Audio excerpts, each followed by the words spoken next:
আপনি আমার আল্লাহকে রাজি করিয়ে ফেলেছেন। হুজুর আমায় বেয়াদবি মাফ করুন, আর আমার রাস্তার বারের থালা বাসন আপনাকে মাজতে হবে না, আর আমার রাস্তার বারের রান্না বান্না আপনাকে করতে হবে না।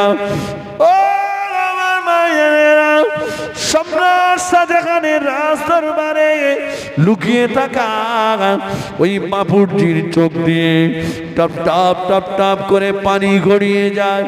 ওগো সম্রাট শাহজাহান, কে আমার পরিচয় আপনাকে জানিয়ে দিয়েছে? কে আমার পরিচয় আপনাকে বলে দিয়েছে? পরিচয় যখন আপনি আমায় পেয়ে গিয়েছেন, থাকবো না থাকবো না, চলে যাব আপনার রাজদরবার ছেড়ে।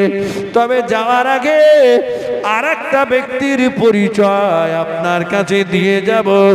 আপনার রাজদরবারে যিনি লুকিয়ে আছেন, তিনি হলেন জামানার শ্রেষ্ঠতম আল্লাহর ওলি।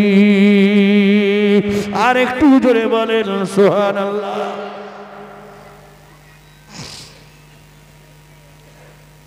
বাবা, তাহলে কর্মচারীকে দেখে নিচু নজরে দেখা যাবে? কথা বলেন। কর্মচারী বলে, গরিব বলে সে কি মানুষ না? কি বলেছি? আমি আরামের বিছানায় শুয়ে যেটা করতে পারিনি, ও হয়তো সেটা করে ফেলেছে। ওর টাকাটা হালাল, আমার টাকায় হারাম ঢুকে গেছে। হারাম খেয়ে আল্লাহ ডাকলে হবে? কথা বলে না। সমাজ আপনি জিকির করছেন, জিকির আল্লাহ আল্লাহ আল্লাহ, মসজিদে বসে, খানকায় বসে, বসে জিকিরের জামাতে বসে জিকির করছেন। জিকির জিকির ভালো, জিকির মানে স্মরণ, জিকির মানে স্মরণ। তবে ওই স্মরণটাই বড় স্মরণ। মসজিদে, খানকায়, ইবাদতখানায় জিকির ও জিকির যেমন ভালো, এর চাইতে আরো ভালো দাড়ি পাল্লাটা ধরার সময় খরিদ্দার আমার দিকে না দেখলেও আল্লাহ দেখছেন, এক যার্রা পরিমাণ মালে কম দেব না। ওই সময়ের জিকিরটা হলো, ওই সময়ে আল্লাহর স্মরণটা হলো এই জিকিরের চাইতে বড় জিকির। একটু জোরে বলেন, জোরে বলতে পারলেন না? কথা বলেছেন। সম্রাট শাহজাহান অবাক হয়ে গেলেন। এর পরেও আমার রাজদরবারে আর একজন ওলি আছেন। কে তিনি? পরিচয়টা একটু বলেন। বলছে পরিচয় বলবো, তবে আমার কথা বললে হবে না। কে? ও সম্রাট শাহজাহান রাজদরবারে লুকিয়ে থাকা বাপুরজি জানিয়ে দিলেন, ও দিল্লির বাদশাহ সম্রাট শাহজাহান, সকাল হলে আপনার রাজদরবারটা ঝাড়ু দিয়ে দিয়ে যিনি পরিষ্কার করেন, সকাল হলে রাজদরবারটা যিনি ঝাড়ু দেন, আপনার রাজদরবারের বাথরুমগুলো যিনি পরিষ্কার করেন, সাফ করেন, সবাই আমরা যাকে মেথর বলে জানি, সবাই আমরা যাকে মেথর বলে চিনি, ও সম্রাট শাহজাহান উনি হলেন এই জামানার শ্রেষ্ঠতম আল্লাহর ওলি। জোরে বলুন সুবহান। আর একটু জোরে বলুন। ও আমার মায়েরা, সম্রাট শাহজাহানের চোখ দিয়ে টপ টপ করে পানি টোজা গড়িয়ে যায়।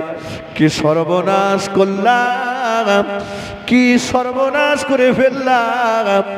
কাক দিয়ে আমি আমার রাজদরবারটা ঝাড়ু দেওয়ালাম, কাকে দিয়ে আমি আমার রাজদরবারের বাথরুম গুলো পরিষ্কার করালাম।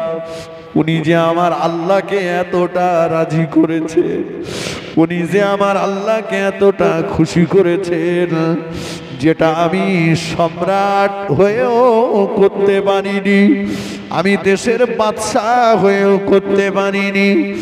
আল্লাহর ওলি সম্রাট শাহজাহান আজ চলে গেলেন।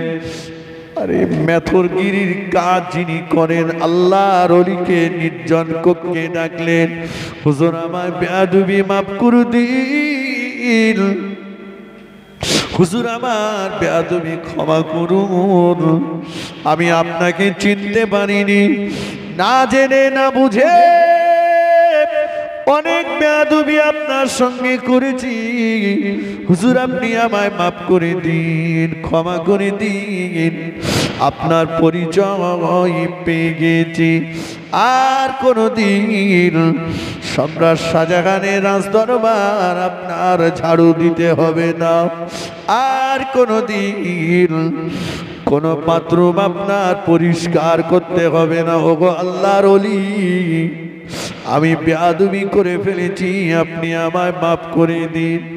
হুজুরের রাজদরবারে থাকা আল্লাহর ওলি যিনি মেথরগিরির কাজ করতেন, উনি বললেন, ও দিল্লির বাদশাহ সম্রাট শাহজাহান, আপনি যখন পরিচয় আমার পেয়ে গিয়েছেন, থাকবো না থাকবো না, আপনার রাজ দরবারে আর থাকবো না, চলে যাব এমন জায়গায় যেখানে গেলে আর আপনার সঙ্গে আপনার প্রজাদের সঙ্গে আমার কোনোদিন দেখা হবে না। ও সম্রাট শাহজাহান, বলুন না আপনি আমার কাছে কি চাইছেন? হুজুর আপনি আমাকে দিল্লির জুমা মসজিদের নকশাটা বানিয়ে দিন। উনি বলেছিলেন, ও সম্রাট শাহজাহান, দিল্লির জুমা মসজিদের নকশা বানিয়ে দিয়ে চলে যাচ্ছি, তবে আপনি আপনার রাজ দরবারে আর কোনোদিন আমায় খুঁজে পাবেন না।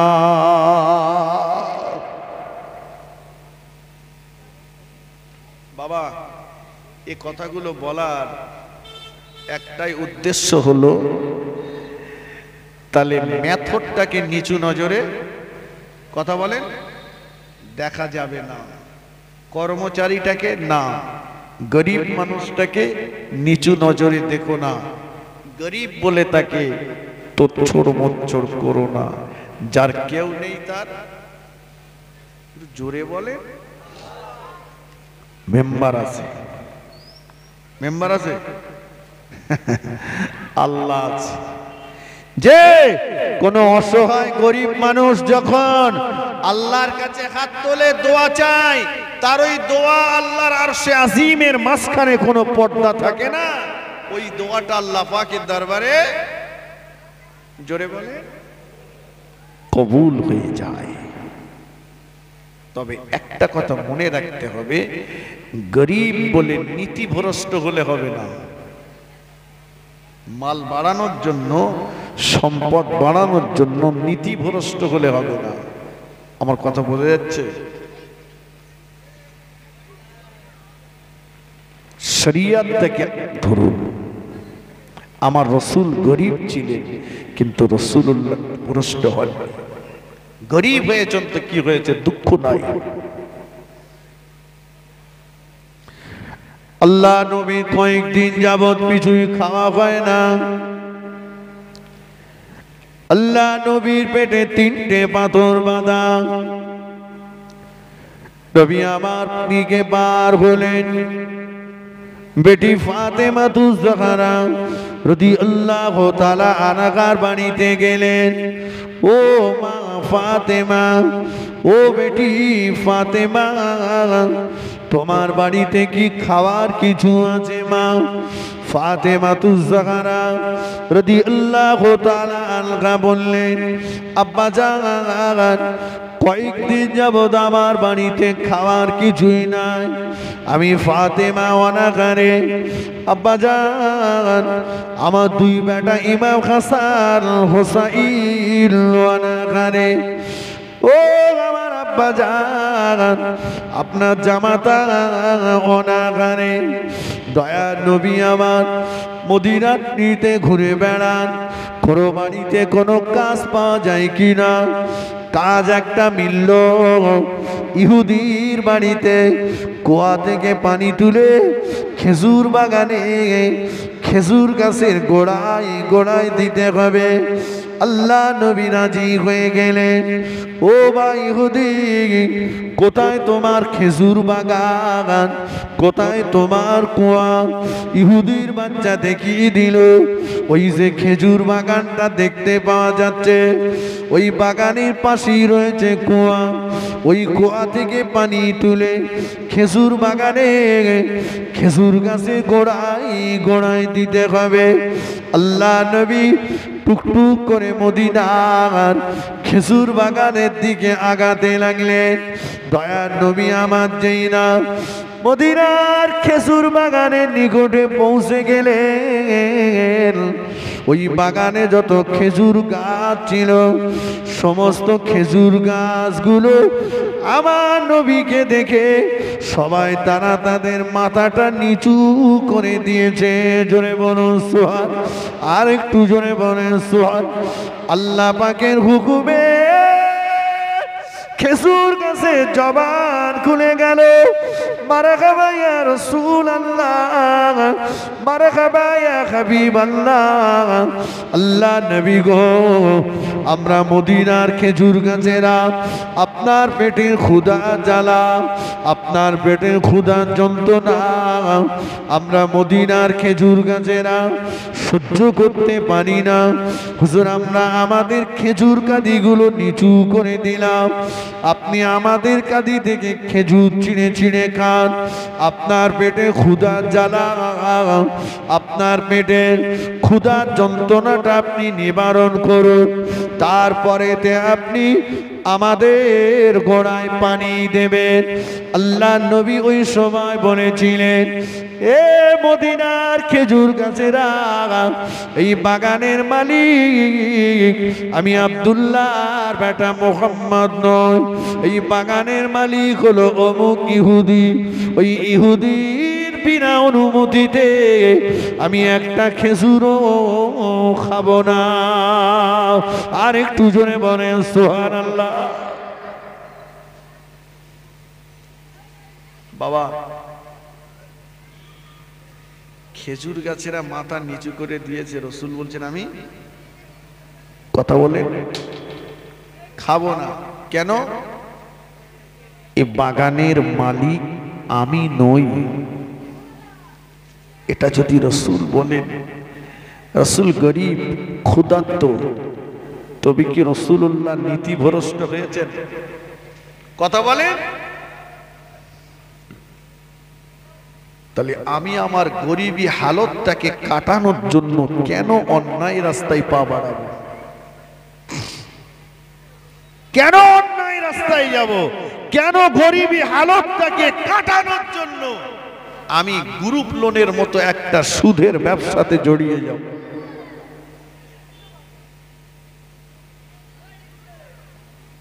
এই গরিবের জন্য তো রসুল দোয়া চেয়েছেন, কথা ঠিক কিনা বলেন? তো রসুল দোয়া চেয়েছেন, এখানে কেন আমার এই গরিবী হালতটাকে কাটানোর জন্য অন্যায় রাস্তায় যেতে হবে? আল্লাহ নবী কুয়া থেকে পানি তোলা কাজ শুরু করলেন। এক বালতি, দুই বালতি, তিন বালতি করে আল্লাহ নবী 6 বালতি পানি তুললেন। সপ্তম বালতি পানিটা তোলার জন্য রাসূলুল্লাহ বালতিটা কুয়ার ভিতরে নামিয়ে দিলেন। রশিটা ধরে ধরে আল্লাহ নবী টানছেন। বাবা, রশিটা কুয়ার গায়ে ঘিসড়ে ঘিসড়ে ঘিসড়ে ঘিসড়ে রশিটা ছিঁড়ে যে বালতিটা কুয়ার ভিতরে পড়ে গেল। দয়ার নবী টুকটুক করে ইহুদির বাড়ির দরজায় হাজির হয়ে গেলেন। ও ইহুদি, সর্বনাশ হয়ে গিয়েছে বাবা, আমি মুহাম্মদ সাল্লাল্লাহু আলাইহি ওয়াসাল্লাম তোমার বড় ক্ষতি করে ফেলেছি বাবা। তোমার ওই মূল্যবান বালতিটা রশি ছিঁড়ে কুয়ার ভিতরে পড়ে গিয়েছে। ইহুদির বাচ্চা ছুটে ছুটে ছুটে ছুটে এসে আল্লাহ নবীর পবিত্র চোয়ালে সজোরে একটা চড় মারলেন। এত জোরে চড় মেরেছিলেন নবী আমার জমিন থেকে স্তনচ্যুত হয়ে গেলেন। আল্লাহ নবীর চোয়ালে 5টা আঙুলের দাগ বসে গেল। দয়ার নবী আমার উগ্র মেজাজে কোনো কথা বললেন না। নবী আমার কোনো ছোট মোটা কথা বললেন না।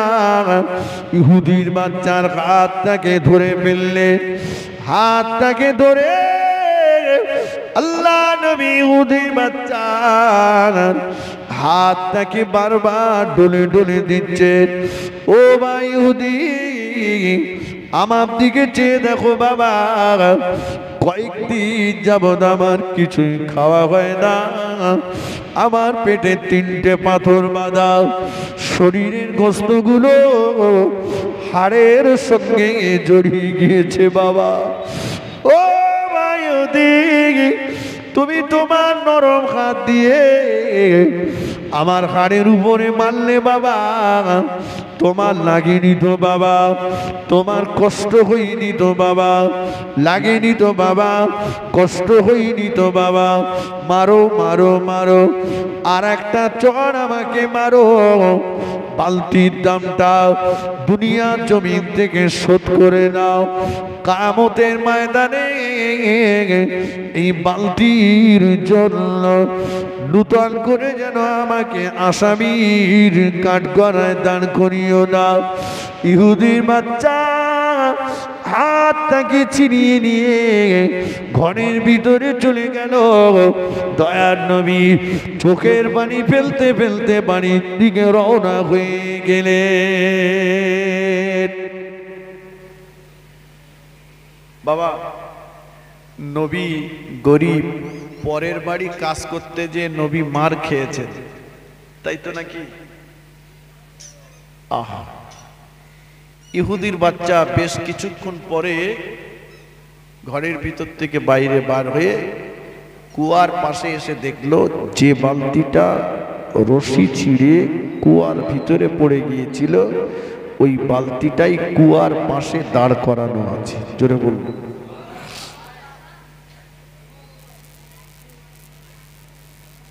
আশ্চর্য হয়ে গেল, মায়ের কাছে চলে গেল। মা, সব কথা মাকে খুলে বলল।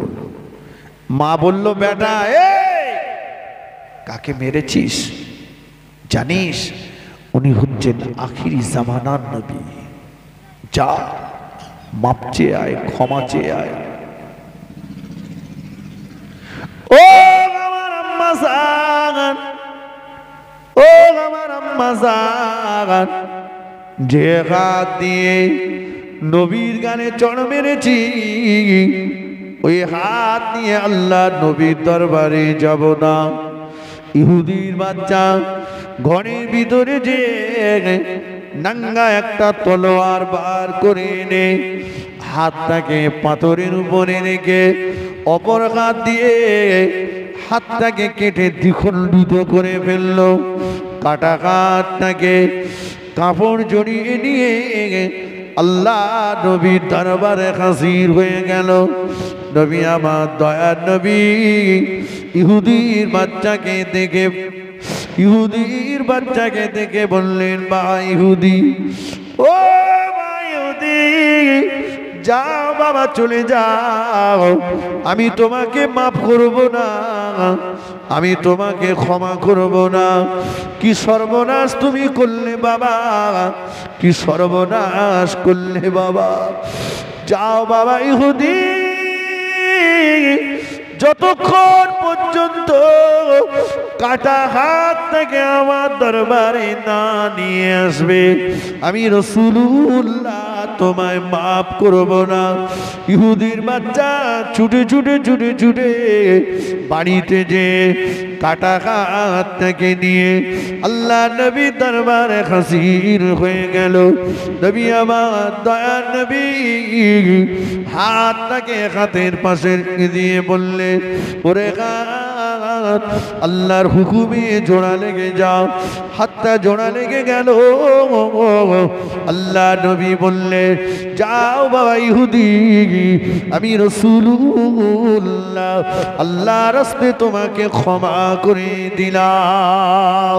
আর একটু জোরে বলেন সুবহান। ইহুদির বাচ্চা বলল, ইয়া রাসূলুল্লাহ হে আজকে হাতটা খালি আর ফিরিয়ে নিয়ে যাব না। হুজুর আপনি আপনার নূরের হাতটাকে বাড়িয়ে দেন, আমাকে ঈমান আনিয়ে কলেমা পড়িয়ে মুসলমান করে দেন। আল্লাহুম্মা সাল্লি আলা।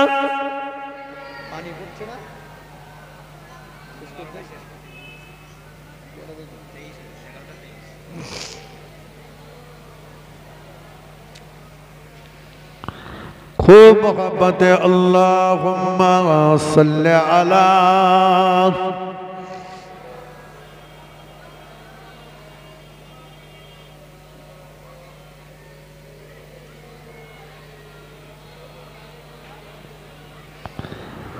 ओ गो मा आमीना তোমার কুড়ে ঘরে রহমত খোদার পড়ে জোরে জোরে। ও গো মা আমিনা তোমার ভাঙা ঘরে রহমত খোদার পড়ে জোরে জোরে। আল্লাহুম্মা সাল্লি আলা।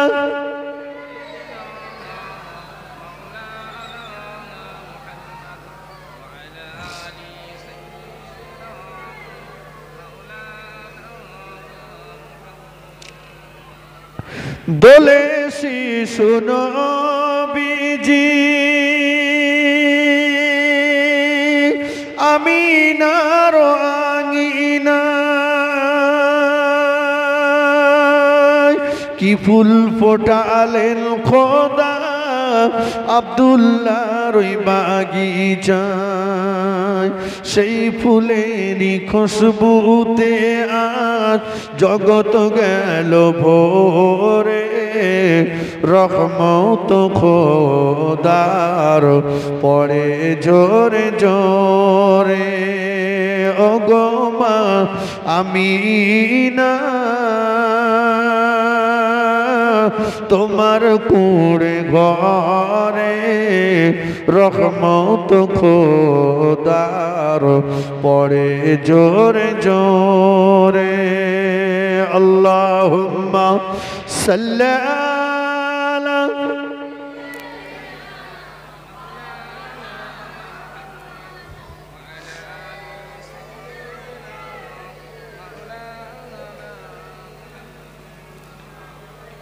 আমার ভাইয়েরা বাবাজিরা, সংক্ষিপ্ত সময় আর বেশি লম্বা হবে না। তাহলে গরিব হয়েছেন রাসূলুল্লাহ, পরের বাড়িতে কাজ করেছেন, মার খেয়েছেন রাসূলুল্লাহ।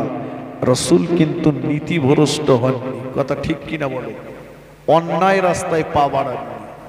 এবার একটা শেষ কথা বলবো, গরিব হয়েছেন, রুজির মালিককে, কথা বলেন আল্লাহ।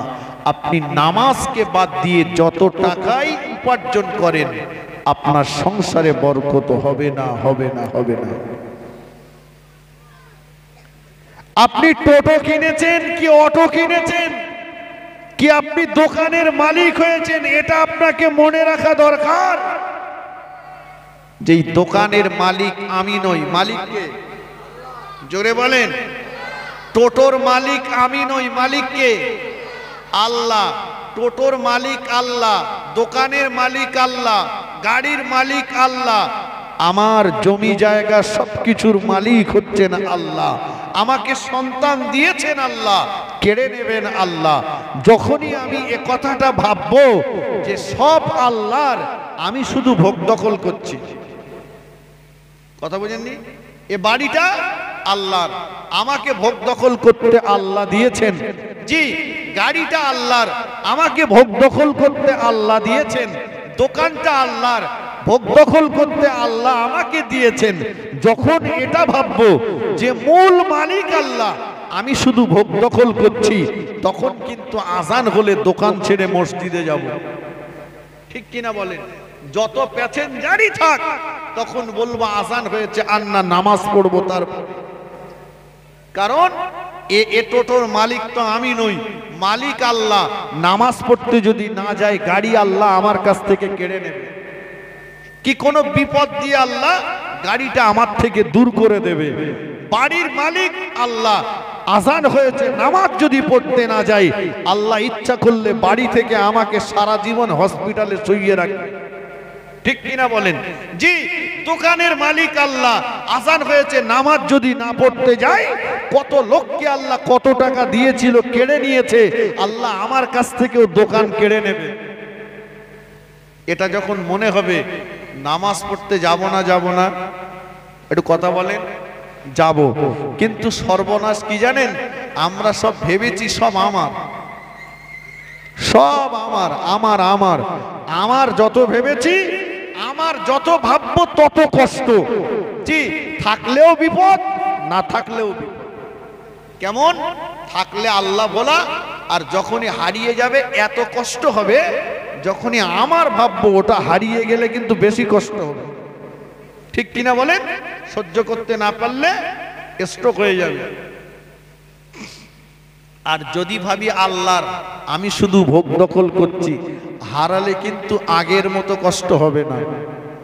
ছোট্ট একটা কথা বলি, রাসূলুল্লাহ সাহাবী হযরত আবু তালহা রাদিয়াল্লাহু তাআলা আনহু, গরীব মানুষ, গরীব মানুষ, কিন্তু 5 ওয়াক্ত নামাজ বাকায়দা জামাতের সঙ্গে আদায় করতেন। সুবহানাল্লাহ বলেন, জোরে বলেন। এখন তো নামাজই সব ডিজিটাল হয়ে গেছে। ঠিক কিনা? নামাজ পড়তে যাই, মসজিদে গেলে এত ব্যস্ত, ইমামের কেরাত বায়ান লম্বা হলে মুসল্লি রেগে ফায়ার। মসজিদে গেলে শুধু পিলিয়ার খুঁজতেছে, কোন পিলারের গড়ায় দাঁড়াবো, টপা টপ মেরে পালাচ্ছে। মসজিদে যে লোকটা দাঁড়াতে চায় না, পরে বাইরে এসে দেখুন সেই লোকটাই ঘন্টার পর ঘন্টা চায়ের দোকানে বসে আড্ডা দিচ্ছে, পরের গীবত করছে, পরের সমালোচনা করছে। এই কথা সত্য না মিথ্যা? অথচ মসজিদে গেলেও ব্যস্ত।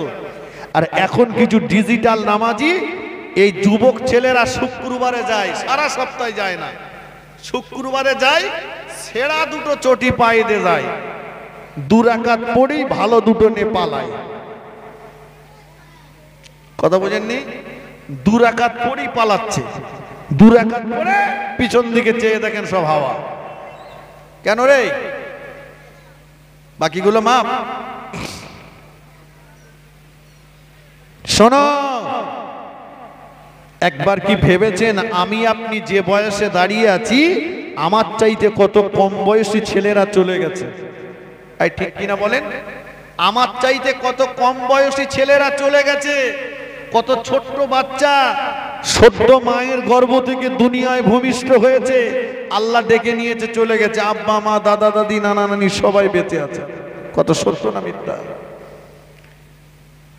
তাহলে তুমি কি ভাবছো সবসময় বুড়ো লোক মরে? না, নামাজের সময় হলে গাড়ি বন্ধ রাখুন, দোকান রাখুন। মক্কা মদিনা শরীফে লক্ষ লক্ষ টাকার মাল তাদের দোকানে, আজান হলে 1 টাকার মালও বেচা কেনা হবে না। আজান হলে সব গাড়ি বন্ধ, দাঁড়াও, সব নামাজে দাঁড়িয়ে চলে যাচ্ছে। কথা বুঝলেন? সেখানে সব গরিব হয়ে গেছে নাকি? আবু তালহা রাদিয়াল্লাহু আনহু 5 ওয়াক্ত নামাজ জামাতের সঙ্গে পড়তেন। একদিন যাচ্ছেন, আসরের আজান হয়েছে, নামাজ পড়তে যাচ্ছে। বিবি দাঁড়ালেন, দাঁড়ান, কোথায় যাচ্ছেন? নামাজ পড়তে যাচ্ছি। সাহাবীদের বিবিরা জানতেন যে সাহাবীরা মসজিদে গেলে তাদের বাড়ি আসার সময় ঠিক থাকতো না। মসজিদে গেলে তারা বাড়ি আসতে চাইতো না, আর বাজারে গেলে তারা থাকতে চাইতো। হুজুরের বিবি বললেন, ওগো আমার প্রাণের স্বামী, চলে যান, আমি আপনাকে বাধা দিতে আসিনি, শুধু একটা কথা বলতে এসেছি। আমার সোনার মানিক, আমার ছেলেটা বড় অসুস্থ। ও আমার প্রাণের স্বামী, আমার ছেলেটার বড় জ্বর, নামাজ পড়ে যেন দেরি করবেন না, তাড়াতাড়ি বাড়ি চলে আসবেন, তাড়াতাড়ি বাড়ি আসবেন, দেরি করবেন না। আবু তালহা রাদিয়াল্লাহু তাআলা আনহু বললেন, ও আমার বিবি, রোগ দেওয়ার মালিক যে আল্লাহ, শেফা দেওয়ার মালিকও সেই আল্লাহ। বিবি রে, আমি আল্লাহ পাককে খুশি করতে যাচ্ছি, তুমি আমার সোনার মানিকের দিকে একটু লক্ষ্য রেখো। আবু তালহা রাদিয়াল্লাহু তাআলা আনহু মদিনার মসজিদে নববী শরীফে চলে গেলেন। আল্লাহ নবীর পিছনে ইক্তেদা করে আসরের নামাজ আদায় করলেন। আসরের পরে হুজুর আবার তাসবিহ করতে বসে গেলেন। বাড়ির কথা মনে নাই, বাচ্চার কথা মনে নাই। দেখতে দেখতে মদিনার মসজিদে নববী শরীফের মুয়াজ্জিন হযরতে বেলাল রাদিয়াল্লাহু তাআলা আনহু মাগরিবের আযান দিয়ে দিয়েছে। আবু তালহা রাদিয়াল্লাহু তাআলা আনহু আল্লাহ নবী পিছনে ইক্তেদা করে মাগরিবের নামাজ আদায় করলেন। মাগরিবের নামাজের পরে আওয়াবিনের নামাজ পড়লেন। আওয়াবিনের নামাজের পরে হুজুর আমার কোরআন শরীফ তেলাওয়াতে মশগুল হয়ে গেলেন। বাড়ির কথা মনে নাই, বাচ্চার কথা মনে নাই। দেখতে দেখতে মদিনার মসজিদে নববী শরীফের মুয়াজ্জিন হযরতে বেলাল রাদিয়াল্লাহু তাআলা আনহু ইশার আযান দিয়ে দিয়েছে। আবু তালহা রাদিয়াল্লাহু তাআলা আনহু আল্লাহ নবী পিছনে ইক্তেদা করে ইশার নামাজে দাঁড়িয়ে গেলেন। ইশার নামাজের পরে হুজুর আমার বাড়ির দিকে রওনা হয়ে গেলেন। গিয়েছেন কখন? এই কথা শুনছেন না? গিয়েছেন কখন? আসরে। আসরে কখন গেছেন? ফিরছেন কখন? এশার। বিবি বলেছিল ছেলের জ্বর, অসুস্থ। তার 4টে গুণ দেখো। কটা গুণ? কটা? 4টে। তার ভিতরে সবচাইতে বেশি প্রাধান্য দিতে বলেছে, তুমি দেখো মেয়েটা দিনদার কিনা। কি কিনা? কথা বলেন, দিনদার কিনা। আর আমরা কি দেখেছি? মালদার কিনা। বলে দিন থাকে থাক, না থাকে না থাক, মাল আছে কি বল, বেকরি একটা টোটো দেবে কি বল। না। আবু তালহা রাদিয়াল্লাহু তাআলা আনহু ইশার নামাজ পড়ে বাড়ির দিকে রওনা হয়ে গেলেন। হুজুরের বিবি সাহেবা দারাজার স্বামীর জন্য ইন্তজার। আবু তালহা রাদিয়াল্লাহু তাআলা আনহু দারাজায় এসে বিবিকে সালাম দিলেন।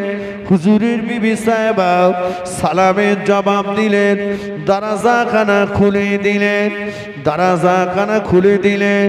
হুজুর আমার ঘরের ভিতরে প্রবেশ করলেন। ঘরের ভিতরে প্রবেশ করে দেখেন হুজুরের বিবি সাহেবা রাতের খাবারটা রেডি করে নিয়ে বসে আছে।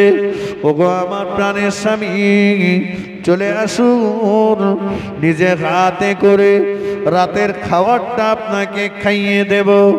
আবু তালহা রাদিয়াল্লাহু তাআলা আনহু বললেন, ও আমার বিবি, যাওয়ার সময় বলেছিলেন সোনার মানিকের জ্বর, অসুস্থ, বলো না আমার সোনার মানিক কেমন আছে? হুজুরের বিবি বললেন, ওগো আমার প্রাণের স্বামী, আপনার সোনার মানিক আল্লাহর হেফাজতে আছে। কোথায় আছে? আল্লাহর হেফাজতে। খাবারটা খেলে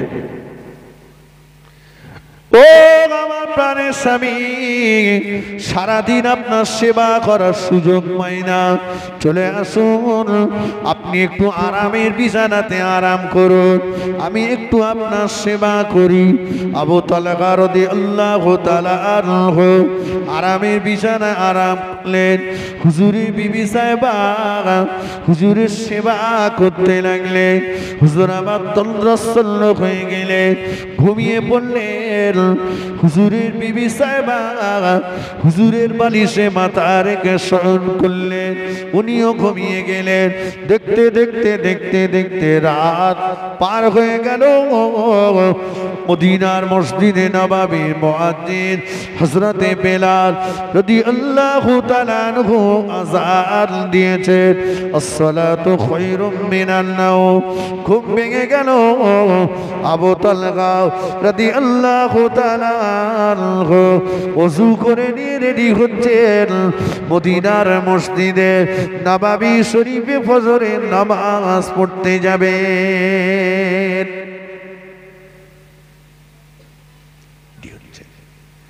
হুজুরের বিবি সাহেবা বললেন, ও আমার প্রাণের স্বামী, ও আমার প্রাণের স্বামী, আজকে ফজরের নামাজ পড়তে যাওয়ার আগে আমার দুটো কথার উত্তর কি আপনি একটু দেবেন? ওগো বিবি, বলো না এই সময় কি প্রশ্ন আমাকে করবে? হুজুরের বিবি সাহেবা বললেন, ওগো আমার প্রাণের স্বামী, কেউ যদি আপনার কাছে কোনো মাল আমানত রাখে, এই আমানতের মাল যদি তিনি ফেরত চান, চাওয়ার সঙ্গে সঙ্গে আপনি তাকে ফেরত দেবেন কিনা? হুজুরের বিবি জিজ্ঞাসা করলেন, ফেরত দেওয়ার পরে আপনার মনে কোনো কষ্ট হবে কিনা? আবু তালহা রাদিয়াল্লাহু তাআলা আনহু বললেন, ও আমার বিবি, আমানতের মাল ফেরত চাইলেই তাকে ফেরত দিতে হবে, দেওয়ার পরে আমার কোনো কষ্ট হবে না। হুজুরের বিবি সাহেবা বললেন, ও আমার প্রাণের স্বামী, আপনার কথাতে যদি আপনি দাঁড়িয়ে থাকেন, চলে আসুন আমার সঙ্গে পাশের ঘরে চলে আসুন। হুজুরকে পাশের ঘরে নিয়ে গেলেন। পাশের ঘরে নিয়ে যে চাদরটাকে আলগা করে বললেন, ও আমার প্রাণের স্বামী, আপনার সোনার মানিকের মরা মুখটা একটা বার দেখে যান। ও প্রাণের স্বামী, সোনার মানিকের মরা মুখটা একটা বার দেখে যান।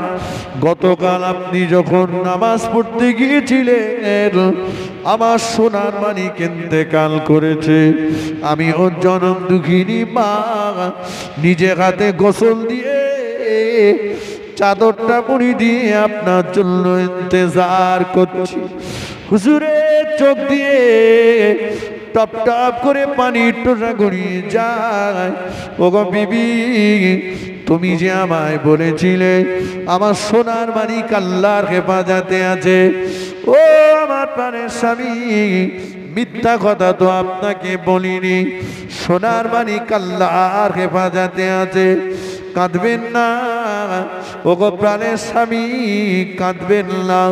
চলে যান মদিনার মসজিদে নববী শরীফে যে আল্লাহ নবীর পিছনে ইক্তেদার নামাজ পড়ে আমার নবীকে জানাজার দাওয়াত দিয়ে আসুন।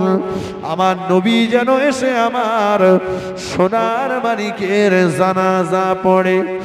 ও আমার বিবি, কি কথা বলছো আমাকে, কি কথা শোনাচ্ছ আমাকে? ও আমার প্রাণের স্বামী, কাঁদবেন না। একটু আগেই তো আপনি বললেন আমানতের মাল ফেরত চাইলেই ফেরত দিতে হবে। প্রাণের স্বামী, আল্লাহ আমাদের সোনার মানিককে আমাদের কাছে আমানত রেখেছিলেন। আল্লাহর আমানত আল্লাহ ফেরত নিয়েছেন, এর জন্য দুঃখ করলে হবে না। আবু তালহা রাদিয়াল্লাহু তাআলা আনহু মদিনার মসজিদে নববী শরীফে নামাজ পড়তে চলে গেলেন। আল্লাহ নবী পিছনে ইক্তেদা করে নামাজ আদায় করলেন। নামাজের পরে দয়ার নবী নূরের মুখটা দিকে চেয়ে ঝরঝর করে কাঁদছে। আল্লাহ নবী বললেন, ও বাবা আবু তালহা, এশার নামাজ জামাতে পড়ে বাড়ি গিয়েছো, ফজরের নামাজ পড়তে এসেছো, কি হয়েছে বাবা? কেন এমন করে কান্নাকাটি করছো? আবু তালহা রাদিয়াল্লাহু তাআলা আনহু বললেন, ইয়া রাসূলুল্লাহ, ইয়া হাবিবাল্লাহ, হুজুর আমি আমার বিবির বিরুদ্ধে আপনার কাছে বিচার দেব। আল্লাহ নবীকে সমস্ত কথাগুলো খুলে বললেন। দয়া নবী আমার শুনবার পরে বললেন, আবু তালহা, ও বাবা আবু তালহা, কি বিচার করব তোমার বিবির বিরুদ্ধে? তোমার বিবি যে ধৈর্য ধারণ করেছে, সবর এখতিয়ার করেছে, এমন ধৈর্য ধারণকারী ব্যক্তিদিগের জন্য আল্লাহ পাকের দয়ার জান্নাতের 8টি দরজা আল্লাহ খুলে দিয়ে রেখেছে। আর একটু জোরে বলেন সুবহানাল্লাহ। আমার ভাইরা, আর লম্বা করবো না। আবু তালহা গরিব মানুষ, 5 ওয়াক্ত নামাজ আদায় করেছেন, তবে নামাজে যে সবকিছু ভুলে গিয়েছেন। সবচাইতে বেশি ভালোবেসেছেন আল্লাহ আল্লাহ রসুল। কি কথা ঠিক কিনা? সব আল্লাহ আল্লাহ রসুল। অতএব যে কাজই করি না কেন, আসলটা ভুলে গেলে হবে না। সকলেই নামাজের পাবন্দি হয়ে যায়, নামাজটাকে আঁকড়ে ধরি। যখন যেখানে যে মুহূর্তে ডাক এসে যাবে, সেই মুহূর্তেই হাজিরা দিতে হবে। কথা ঠিক কিনা? আগে পরে চলবে না। জি, আর লম্বা নয়, আকাশের অবস্থাও খুব ভালো নয়। সকলে আসুন আমরা বিশ্ব নবীর শানে একটু বিদায় বেলাতে সালাম পাঠাই। ইয়া নবী,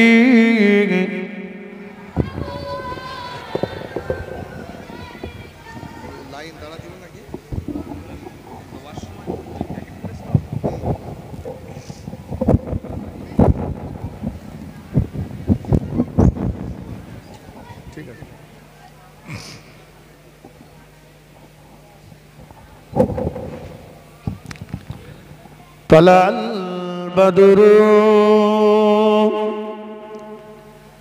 علينا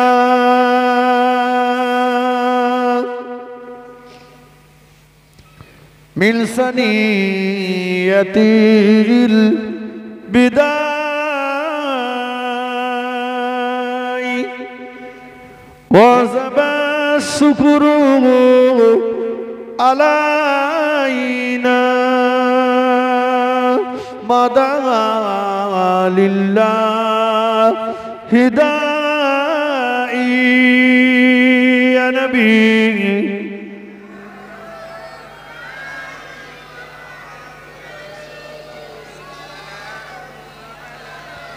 يا حبيب সালামুন আলাইকা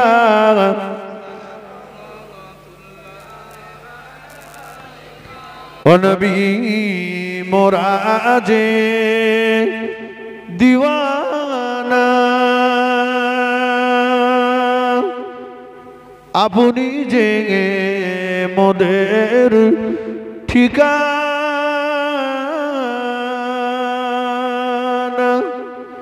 কবে যাব আবার সোনার মদিনা পাঠাইলাম সালামের নজরানা ইয়া নবী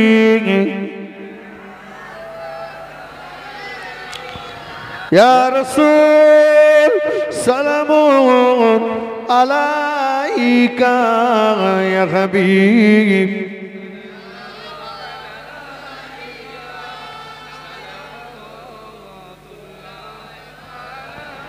সকলে বসে জানি আর রব্বি সাল্লি ওয়া সাল্লিম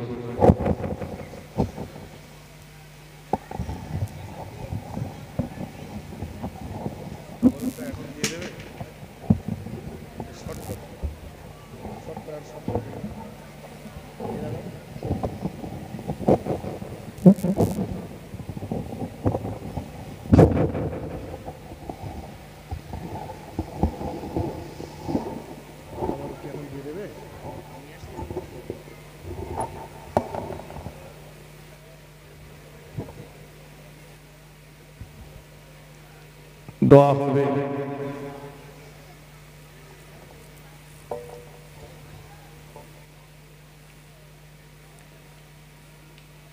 সকলে বিসমিল্লাহ শরীফ সহ সূরা ফাতিহা 10 বার সূরা ইখলাস 11 বার দরুদ শরীফ তেলাওয়াত করুন তেলাওয়াত করতে থাকুন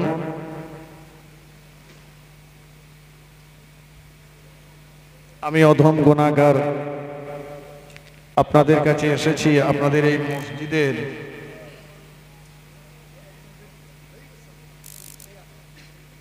মুয়াজ্জিন সাহেবের বাড়ি আমার বাড়ি একই জায়গায়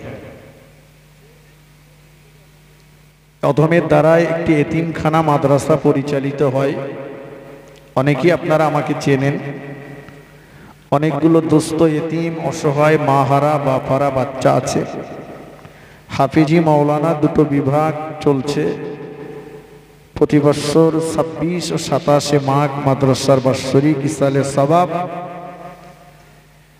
এবছরও নির্ধারিত দিনে অনুষ্ঠিত হবে ইনশাআল্লাহ আপনাদেরকে দাওয়াত করছি যাওয়ার জন্য যাবেন কত পয়সায় তেরেঙ্গা শিখর কত পয়সা চায়ের দোকানে বসলেই খরচ হয়ে যায় অনাথ এতিম অসহায় বাপমাহারা বাচ্চা যাদের কেউ নেই এদের জন্য যদি আপনার মন চায় যে আমার 10-20 টাকা একটা এতিম বাচ্চাকে দেব তাহলে 1-2 মিনিটের জন্য আমার একজন সঙ্গী আপনাদের মাঝে যাচ্ছে ওনার হাতে এতিম বাচ্চাদের জন্য আমার মায়েরা বোনেরা যারা আছেন নিতে চাইলে এতিম বাচ্চাদের জন্য ওনার হাতে কিছু দেবেন আমি দোয়া করব এতিম বাচ্চারাও প্রতিদিন